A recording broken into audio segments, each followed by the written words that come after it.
લોકસભાની 26 બેઠકો પર ઉમેદવારના નામ માટે ભાજપે હવે કવાયત અંતિમ તબક્કામાં પહોંચાડી હોવાના સમાચાર। જાતિગત સમીકરણ પણ ઉમેદવારની પસંદગી માટે મહત્વપૂર્ણ ફેક્ટર સાબિત થવાનું છે। 26માંથી 4 બેઠકો પાટીદાર પ્રભુત્વવાળી છે, 3 બેઠક પર કોળી સમાજનું છે પ્રભુત્વ।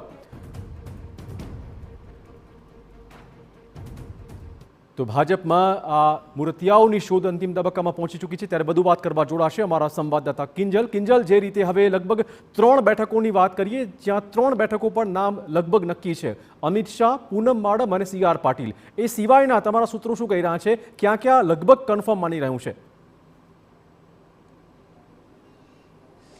देखो जे 3 नाम आपे कीधा तेनी सिवाय जो बात करवामां आवे तो देवसी चौहान खेड़ानी बैठक तेनुं नाम पण लगभग कन्फर्म छे ते मानवामां आवी रह्युं छे। त्यां पण पसंदगीनो कळश छे ते ढोळाई शके छे। नो रिपीट थियरी महद अंशे उत्तर गुजरातमां लागू पड़ी शके छे। नवसारी सिवायनी जो दक्षिणनी वात करवामां आवे तो दक्षिणनी अंदर पण आ नो रिपीट थियरी लागू पड़ी शके छे। मध्य गुजरातनी अंदर भरूचनी वात करवामां आवे के पछी वडोदरानी वात करवामां आवे, आ बे बेठको छोडीने नो रिपीट थियरी लागू पड़ी शके छे। परंतु आ तमाममां सौथी ज अत्यार सुधी महत्वनुं फैक्टर रह्युं छे ते कास्ट समीकरण छे।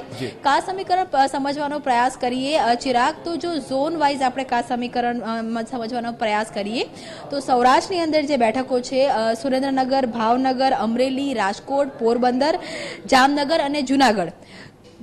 जो सौराष्ट्र की बात करवामां आवे तो सुरेन्द्रनगर एक एवी बैठक है कि ज्यां कोળી समाजनुं प्रभुत्व है। अत्यार सुधी महदअंशे आ बैठक पर भाजपे कोળી उम्मीदवारने मैदाने उतार्या है। वर्तमानमां जे छे सांसद ए पण कोળી छे।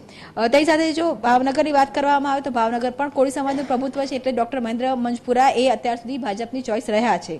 अमरेलीनी वात करवामां आवे तो अमरेली, राजकोट अने पोरबंदर आ पाटीदार प्रभुत्ववाળી छे। अमरेली अने पोरबंदर ए लेवा समाज જ્યારે કે રાજકોટ એ કડવા પાટીદારોના પ્રભુત્વવાળી બેઠક છે। એટલે આ જે બેઠકો છે તેની પર આ પ્રકારનો ટ્રાયેંગલ છે તે સર્જાતો હોય છે, ત્યાં ફેરબદલ પણ થતું હોય છે। જૂનાગઢ અને જામનગરની વાત કરવામાં આવે તો જૂનાગઢ ફરી એકવાર કોળી સમાજનું પ્રભુત્વ છે, જ્યારે જામનગર આહિર સમાજનું પ્રભુત્વ છે। એ જ કારણ છે કે જૂનાગઢમાં જો રાજેશ ચુડાસમાનો વિકલ્પ નહીં મળે તો ફરી એકવાર રાજેશ ચુડાસમાને ચૂંટણીના મેદાન ઉતારવામાં આવશે। જામનગરની અંદર વન વે ક્લિયર થઈ ગયું છે, જેમ આપે કહ્યું તે પ્રમાણે પણ કે આહિર સમાજનું પ્રભુત્વ હોવાને કારણે જામનગરમાંથી પૂનમબેન માડમને ફરી એકવાર ટિકિટ છે તે આપવામાં આવશે। હવે જો ઉત્તર ગુજરાતની વાત કરવામાં આવે તો ઉત્તર ગુજરાતનું જે કોમ્બિનેશન છે તે ઠાકોર અને જે ઓબીસી સમાજ છે તેનું કોમ્બિનેશન છે। તેની જે 4 બેઠકો છે તો પાટણની વાત કરવામાં આવે અત્યાર સુધી મહદઅંશે પાટણમાંથી ઠાકોર ઉમેદવારને ભાજપે ચૂંટણીના મેદાને ઉતાર્યા છે, જ્યારે મહેસાણાની જે બેઠક છે તે હંમેશા કડવા પાટીદારને અત્યાર સુધી આપવામાં આવી છે। સાબરકાંઠામાં ઠાકોર પ્રભુત્વ હોવાને કારણે ઠાકોર ઉમેદવારને ચૂંટણીના मैदान उतारवामां आवे छे, ज्यारे बनासकांठामां चौधरी समाजनुं वर्चस्व वधारे छे। तो ए ज कारण छे के बनासकांठामांथी परबतभाई चौधरी छे अने जो परबतभाई चौधरीने नो रिपीट थियरी अंदर तेमनुं जे बादबाकी करवामां आवशे तो नवो जे चेहरो हशे ए आखरे महिला आवे पुरुष आवे पण चौधरी समाजमांथी आवशे। त्यारबाद जो बात करवामां आवे मध्य गुजरातनी तो मध्य गुजरातमां जे खेड़ानी बैठक छे के जे मानवामां आवी रही छे के देवसिंह चौहाणने फरीथी रिपीट करवामां आवशे। आ बैठक पर आ जे बैठक छे ते महदअंशे ओबीसी अने क्षत्रिय समाजनुं કોમ્બિનેશન છે। અત્યાર સુધી ભાજપે આ સમીકરણ છે તે સાચવી રાખ્યું છે। આણંદની બેઠક ફરી એકવાર પાટીદારની બેઠક બને છે, પરંતુ આણંદની બેઠક એ ચરોતર પાટીદારની બેઠક છે તે બનતી હોય છે। છોટાઉદેપુરની બેઠક છે તે એસટી રિઝર્વ છે, એટલે હંમેશા બંને જે તમામ જે પક્ષો છે ત્યાં ટ્રાઇબ ઉમેદવારોને ઉતારતા હોય છે। વડોદરા બેઠક સવર્ણની બેઠક છે ને મહદઅંશે આ બેઠક ઉપરથી ब्राह्मण सीट से ब्राह्मण टिकિટ છે તે આપવામાં આવતી હોય છે। હાલાકી નરેન્દ્ર મોદી પહેલી વખતે વડોદરામાંથી સાંસદ તરીકે ચૂંટણી લડ્યા હતા। રંજનબેન ભટ્ટ અત્યારે વર્તમાન સાંસદ છે।